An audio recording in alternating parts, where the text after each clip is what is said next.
190 kes baharu jangkitan COVID-19 dilaporkan hari ini di negara Brunei Darussalam menjadikan jumlah keseluruhan kes meningkat kepada 1,136 kes.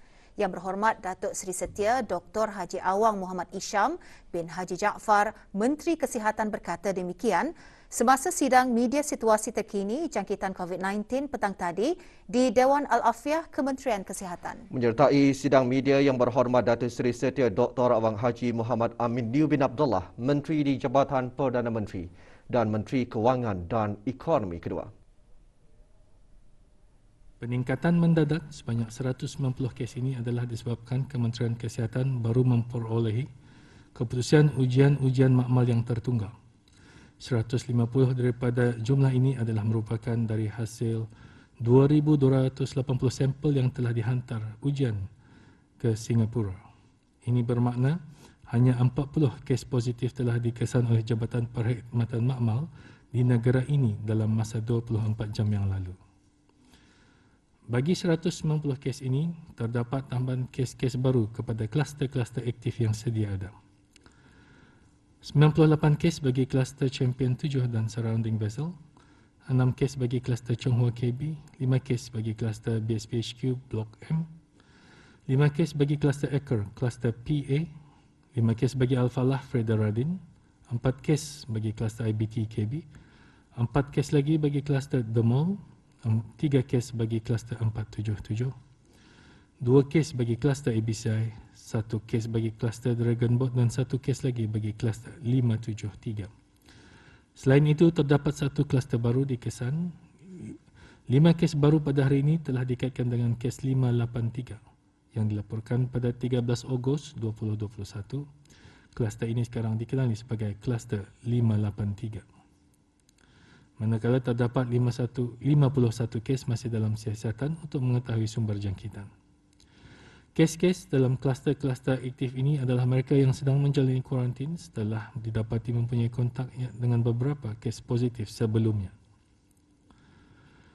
Pengesanan bagi semua kes-kes baru ini masih giat dijalankan. Semua kontak terdekat yang dikenal pasti akan diarahkan untuk menjalani kuarantin mandatory dan ujian RT-PCR SARS-CoV-2. Dalam pada itu, 5 kes telah disahkan sembuh hari ini membawa kepada jumlah kes yang sembuh kepada sebanyak 343 kes. Ini bermakna terdapat 790 kes aktif telah direkodkan di negara Brunei Darussalam.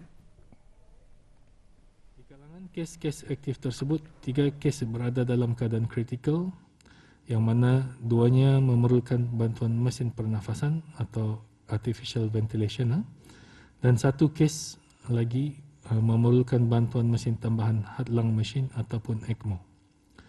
Sementara itu, 12 kes masih berada di pemantauan rapi. Daripada 15 kes ini, hanya seorang saja yang telah menerima suntikan vaksin COVID-19 yang lengkap. Dalam tempoh 24 jam yang lalu, sebanyak 2,300 sampel telah diuji bagi virus SARS-CoV-2 yang membawa jumlah keseluruhan ujian makmal dijalankan sejak Januari 2020 kepada 184,468 ujian.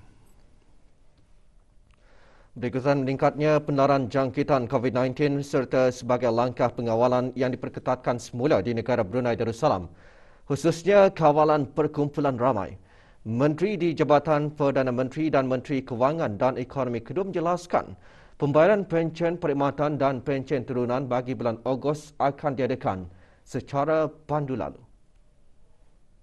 Pembayaran pencen perkhidmatan dan pencen turunan akan diadakan secara pandu lalu ataupun drive-thru bagi bulan Ogos 2021 pada hari Khamis 26 hari bulan Ogos 2021 dan Sabtu 28 hari bulan Ogos 2021 bermula pada jam 7.30 pagi hingga 2 petang di tempat-tempat berikut kecuali daerah Temburong. Bagi daerah Brunei Mora, pembayaran akan dibuat di Dewan Pusat Persidangan Antarabangsa. Bagi daerah Tutong, pembayaran akan dibuat di Dewan Kompleks Sukan Tutong. Dan bagi daerah Belait, pembayaran akan dibuat di kawasan penurunan pejabat ataupun carport cawangan Jabatan Perbendaharaan, iaitu di bangunan baru pejabat-pejabat kerajaan. Manakala bagi daerah temburong, pembayaran pencen akan dibuat di kaunter pejabat Jabatan Perbendaharaan secara temu janji. Bagi langkah-langkah pengawalan dan keselamatan, Menteri di Jabatan Perdana Menteri dan Menteri Kewangan dan Ekonomi kedua juga menjelaskan pembayaran pencen pada hari-hari berikutnya di kaunter-kaunter pembayaran di cawangan-cawangan akan ditiadakan dan dilaksanakan secara janji temu. Kementerian Kewangan dan Ekonomi juga memohon kerjasama penerima-penerima untuk mematuhi arahan-arahan yang diberikan oleh pihak berkuasa yang akan membantu dalam menyusun barisan kenderaan serta nasihat-nasihat yang dikeluarkan oleh Kementerian Kesihatan untuk tidak datang secara berkumpulan, keluar dari kereta dan berkumpul di kawasan pembayaran, menunggu giliran masing-masing dan seterusnya untuk bersurai setelah urusan selesai. Jika ada sebarang pertanyaan ke atas tata cara pembayaran yang dimaksudkan, para penerima bolehlah menghubungi talian-talian yang telah disediakan seperti berikut. Daerah Brunei Muara 2380822 atau 2383469. Daerah Belait 333-1597 atau 333-5579. Daerah Tutong 422-1296 dan daerah Temburong 522-1532. Daripada 790 kes aktif, hampir 5% sahaja yang telah menerima vaksinasi sepenuhnya. Semasa sidang media situasi terkini jangkitan COVID-19, Yang Berhormat Datuk Seri Setia Dr. Haji Awang Muhammad Isham bin Haji Jaafar, Menteri Kesihatan juga mengungsikan kebanyakannya kes belum menerima 2 dos suntikan vaksin.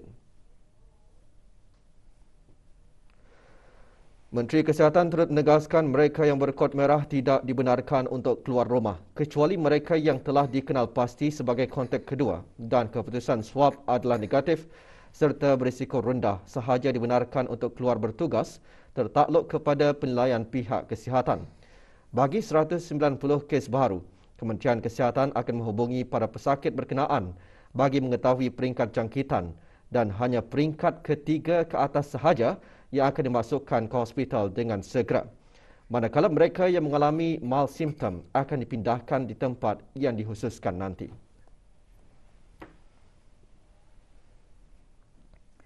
Kutipan sumbangan COVID-19 Relief Fund kini berjumlah RM1,443.89. Orang ramai boleh membuat sumbangan secara sukarela ke COVID-19 Relief Fund bagi membantu pihak kerajaan membeli peralatan dan barangan keperluan dalam membendung penularan wabak tersebut di negara ini. Impak berterusan pandemik COVID-19 ke atas kesejahteraan dan keselamatan semua penduduk di rantau Asia Pasifik, terutamanya keselamatan makanan dan rantaian bekalan antara yang dinyatakan semasa mesyuarat Menteri Kerjasama Ekonomi Asia Pasifik APEC ke-6 mengenai keselamatan makanan. Mesyuarat yang diadakan secara persidangan video itu juga menyokong penekanan mengenai tindak balas segera krisis kesihatan global dan kejutan ekonomi yang belum pernah terjadi sebelumnya. Hadir Yang Berhormat Datuk Seri Setia Awang Haji Ali bin Apong, Menteri Sumber-Sumber Utama dan Pelancongan, mesyuarat juga menyokong peta jalan keselamatan makanan ke arah 2030 yang memfokuskan kepada digitalisasi dan inovasi, produktiviti, keterangkuman dan kesinambungan dan mengenal pasti tindakan dan sasaran bagi mencapai makanan yang mencukupi, selamat, berkhasiat, boleh diakses dan berpatutan bagi semua, menggalakkan kemasukan perusahaan mikro, kecil dan sederhana, wanita, belia dan puak asli dan warga emas dalam sektor tersebut. Mesyuarat turut maklum peta jalan tersebut saling berhubung dan akan menyumbang mencapai visi Putrajaya APEC 2040. Mesyuarat dipengerusikan oleh Tuan Yang Terutama Damien O'Connor, Menteri Pertanian New Zealand.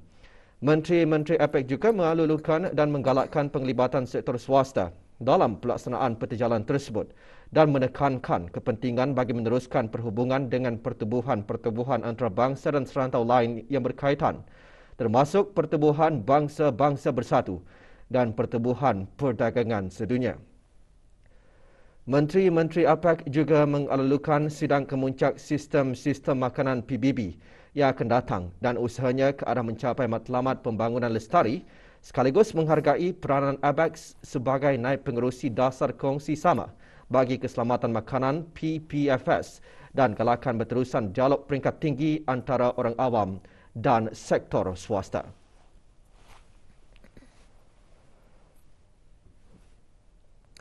Sumbangan yang dihulurkan sebagai tanggungjawab sosial korporat dan sumbangan peribadi daripada pihak-pihak penderma membantu pihak kerajaan ke bawah Duli Yang Maha Mulia Paduka Seri Baginda Sultan dan Yang di-Pertuan Negara Brunei Darussalam, khususnya Kementerian Kesihatan, dalam sama-sama menangani dan membendung penularan wabak COVID-19 di negara Brunei Darussalam. Antara sumbangan yang diterima termasuk tong sampah, selimut, tuala, kerusi roda dan peti sejuk. Penderma-penderma tersebut terdiri daripada Mangkuk Emas Trading Sendirian Berhad, DCH Origa Borneo Sendirian Berhad, Rezeki Bahira, Haji Awang bin Haji Ajak, Hajah Aminah binti Haji Saim, Zawatil Ishki binti Haji Awang dan SC Tubular Solution Sendirian Berhad. Dalam pada itu, orang ramai yang ingin membuat sebarang sumbangan bolehlah menghubungi Pusat Operasi Kecemasan Kementerian Kesihatan di talian 7295712 pada waktu bekerja. Dalam usaha bersama membendung penularan wabak COVID-19 di negara Brunei Darussalam, Pusat Dakwah Islamiah melalui bahagian pengembangan dakwah pengislaman telah menetapkan garis panduan bagi Majlis Pengislaman. Majlis Pengislaman hendaklah dilangsungkan di ruang legar lantai bawah bangunan Darul Huda, Pusat Dakwah Islamiah atau pejabat dakwah daerah-daerah pada waktu pejabat sahaja, kecuali orang yang uzur, warga emas dan orang kurang upaya OKU akan dilaksanakan di rumah atau tempat-tempat yang bersesuaian. Kehadiran bagi Majlis Pengislaman hendaklah tidak melebihi 10 orang sahaja yang terdiri daripada orang yang hendak masuk Islam, pembaca doa, 2 orang saksi lelaki, 2 orang pegawai yang bertugas dan 4 orang daripada ahli keluarga. Teks pengislaman akan disediakan sebanyak 2 salinan, 1 salinan untuk pemohon dan 1 salinan untuk pegawai yang mengislamkan. Tempoh masa Majlis Pengislaman tidak melebihi 20 minit dan hendaklah bersurai dengan serta-merta. Mematuhi prosedur operasi standard SOP yang telah ditetapkan oleh Kementerian Kesihatan, iaitu mengimbas kod QR Blue Health, memeriksa suhu badan bagi setiap individu, memakai sungkup muka pada setiap masa. Pegawai yang Islamkan dikendaki memakai sarung tangan, mengamalkan penjarakan sosial dan tidak perlu bersalaman atau bersentuhan. Memastikan kebersihan peribadi sentiasa terjaga seperti mencuci tangan menggunakan sabun atau hand sanitizer. Bagi janji temu atau pertanyaan lanjut, hubungi talian atau email yang tertera.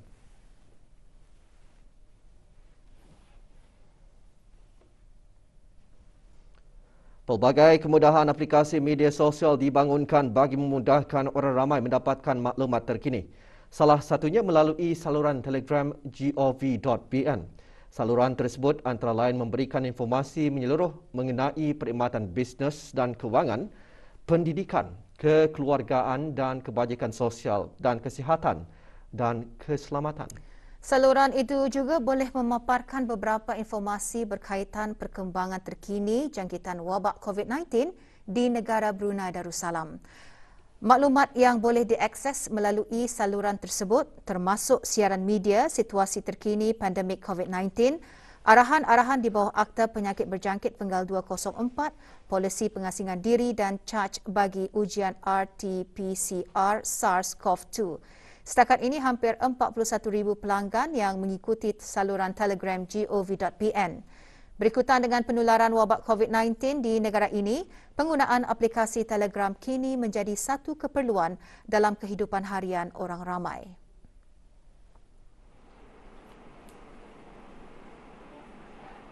Dapat tahulah berita terkini mengenai situasi wabak di Brunei. Dengan adanya Telegram gov.pn ini, aku indah ketinggalan lah dengan update situasi terkini.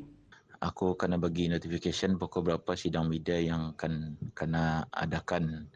Macam contoh biasanya dalam pukul 2, pukul 3 tu ada orang info tu membagi tahu yang pukul 4 ada sudah sidang media. Bisa kadang dia just mestinya COVID. Ada juga garis pandu mengenai COVID macam waktu operasi terkini, pusat vaksin ni. Selain itu ada juga info-info kerajaan yang kena salurkan di channel Telegram ni lah. Yang penting bermanfaat lah. eKadaiBrunei.bn yang diperkenalkan pada 1 April tahun lalu merupakan inisiatif pihak berkuasa industri teknologi infokomunikasi negara Brunei Darussalam bagi memudahkan orang ramai membuat pembelian dalam talian berikutan penularan COVID-19 yang kian meningkat. Portal direktori itu bertujuan untuk memudah cara peralihan perniagaan ke platform e-dagang dan perkhidmatan penyedia. Disokong oleh Kementerian Pengangkutan dan Infokomunikasi, Kementerian Hal Ehwal Dalam Negeri dan Darussalam Enterprise Day, inisiatif ini menghubungkan pengguna ke platform e-dagang tempatan, perkhidmatan penghantaran dan satu kampung satu produk di negara ini. Lebih 40 buah vendor tersenarai dan pelanggan boleh membuat pesanan dalam talian dari pelbagai kategori seperti barangan rumah, gaya hidup dan makanan. Dengan memastikan langkah-langkah keselamatan COVID-19, pembayaran dalam talian diutamakan serta mengamalkan penghantaran barangan contactless yang ditawarkan para vendor. Melalui eKadaiBrunei.bn juga, ramai boleh teranah di rumah sambil menikmati promosi menarik yang ditawarkan dalam laman sesawang berkenaan.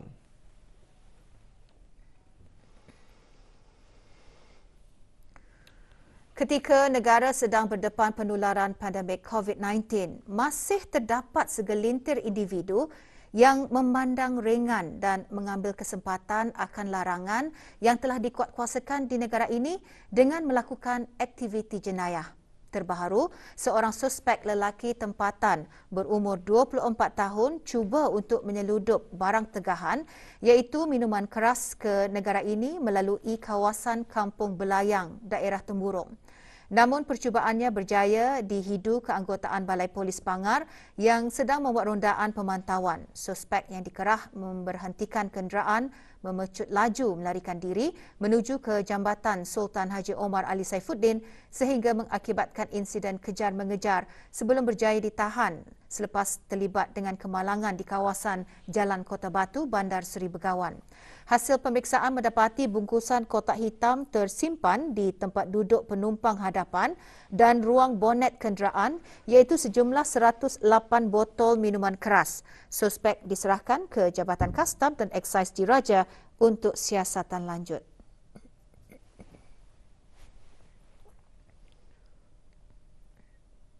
Hujan kadangkala lebat dan berangin masih sekali-sekala menjejaskan kawasan darat dan perairan negara Brunei Darussalam. Risiko banjir kilat berlaku terutama di kawasan rendah dan mudah banjir.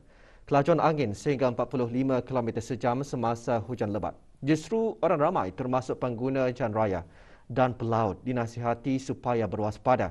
Sementara itu, negara Brunei Darussalam pada masa ini masih berada dalam monsun barat daya.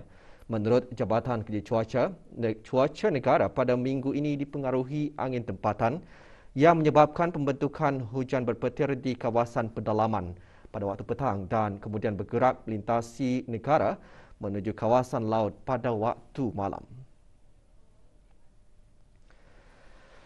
Terdapat sistem tekanan rendah di kawasan Laut Cina Selatan pada ketika ini yang akan mempengaruhi keadaan cuaca menjadi aktif bermula hari ini, 19 Ogos hingga Selasa 24 Ogos 2021.